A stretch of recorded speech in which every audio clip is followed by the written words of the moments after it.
પટેલ। હવે જોઈએ અગત્યના સમાચાર।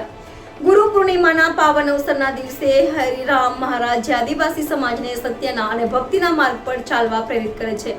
ગુરુને મળવા મોટી સંખ્યામાં ભક્તો હાજર રહ્યા હતા અને સત્સંગ તેમજ આરતી અને પ્રસાદીનો લાભ લીધો હતો।